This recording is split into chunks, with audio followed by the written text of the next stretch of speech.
So today we're going to be doing the Colliding Plates 6th grade inquiry task. And you should have been discussing plate tectonics for a while now and had some experience with Pangea and with Wagner.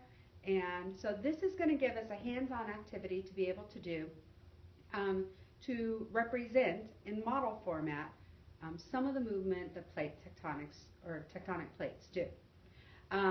Remember, this is a model, and models always have limitations.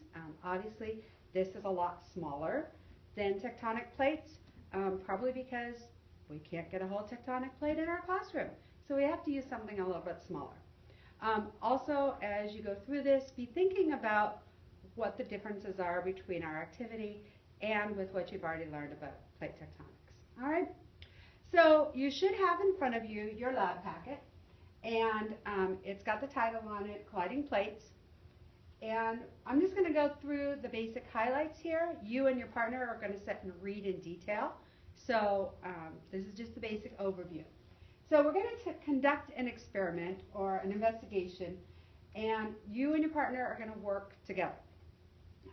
You're going to be able to make a prediction, do the setup, conduct the investigation, collect some data, and then be able to answer questions using that data. And remember that when you're a scientist and you're doing something, you usually do those things multiple times so that you can check for consistency and for accuracy and making sure that you don't have anything that's out of place. You and your partner are also going to do this activity 3 times so that you'll do the same activity basically, but collect data 3 different times so that you can check for consistency there.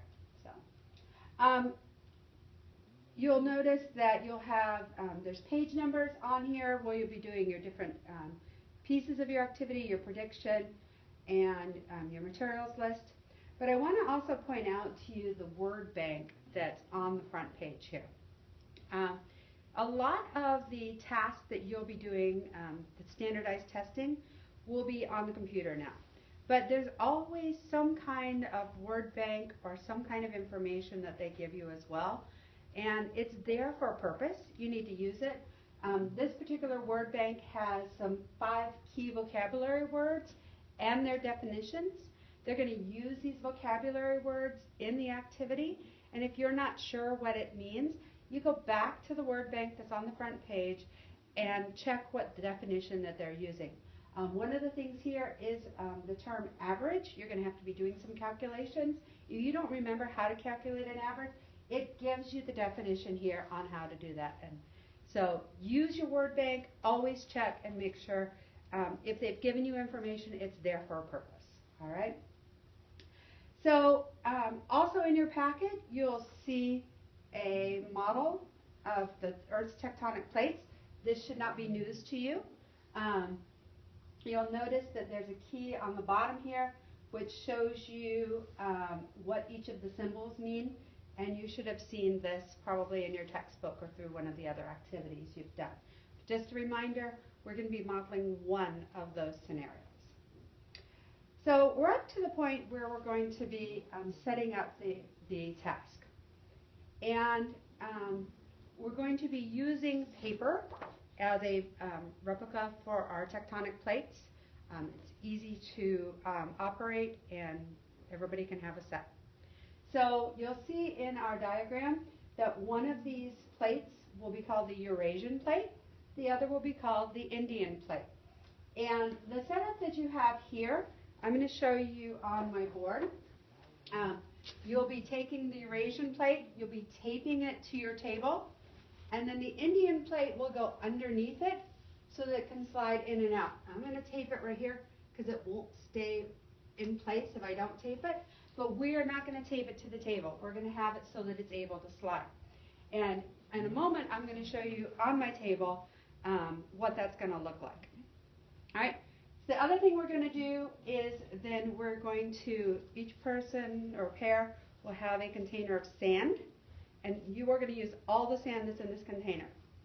You will also have a handy dandy sand manipulating, otherwise known as a popsicle stick, in this lab, you are not going to be touching the sand with your hands. That way you're not going to have to wash at the end. Everything that you do with the sand is going to be manipulated with the stick.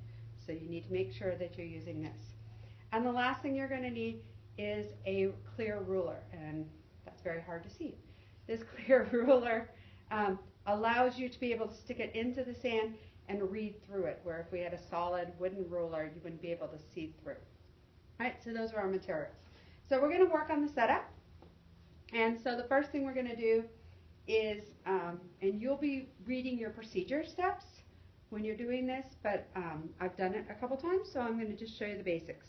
So you're going to take the sand and you're going to pour it. Now notice I have my Indian plate here. Underneath my Eurasian plate, there's a 0 line here. It's not taped. And it's not taped, definitely. It's going to be able to move, but it needs to slide under. So it's slid under, and there's a 0 line. I want to mark that line so that it's lined up so that I know where my starting point is. Okay? The Eurasian plate is taped to the table. So there's a place right on this that says put the tape here. You're going to take your sand and you're going to pour it into the gray area, and you're going to use all of it, so you want to kind of spread it out. And then you're going to take your handy dandy sand manipulator.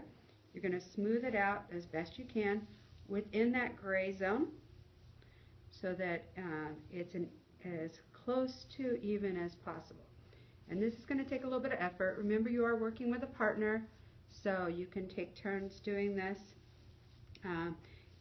Also, this is a good time to mention that you need to be careful that the sand will fly through the air and make a mess, and your teacher will not be happy if you have sand anywhere other than on these 2 pieces of paper, on these tectonic plates.